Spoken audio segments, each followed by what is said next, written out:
Hello, this week for Restored to Wholeness, we're taking a look at vocational well-being.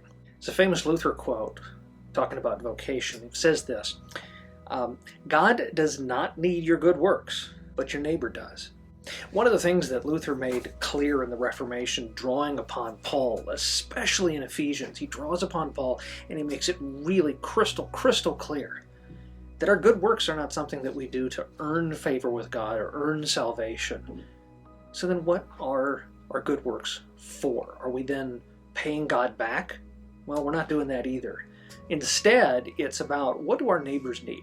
God has created us in such an amazing multiplicity of ways with all sorts of skills and talents and different personalities, and we all bring them together as the church, the body of Christ, to care for one another, to uplift one another. And so when we talk about our vocational well-being, we're talking about the way in which we can bring to bear those things that God has wired us for, and to share those with each other, to care for and uplift one another. But here's the deal. You ever worked really hard at something, and even though it may be something that you're particularly talented at, just the circumstance in which you're doing it drains you, and you find that you struggle to continue, that the giving that you're doing really doesn't uplift you. It might uplift others, but it really tends to end with you kind of exhausted and drained. And I think to some degree that's just reality. That's the difficulty of work in a sinful world. But I do think there's a point at which we need to give consideration to how our vocational well-being plays into the whole of our well-being.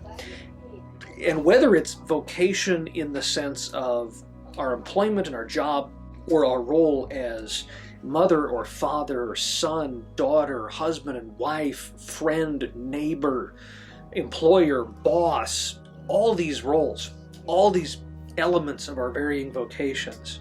Across the whole of them, we really should be uplifted in our service to each other. That His purpose for us is not that we go out and are consistently drained, but that we're filled by the giving and the bearing of fruit. You know, we've talked about the bearing of fruit previously, but that if by abiding in the vine, we as branches are able to produce fruit, if we produce in a healthy way, it's a natural giving that can be enjoyed by others, but it's also an enjoyable process for us to produce that fruit, that it's not works in the sense of a drudgery that's required of you, but a joy that you give to others.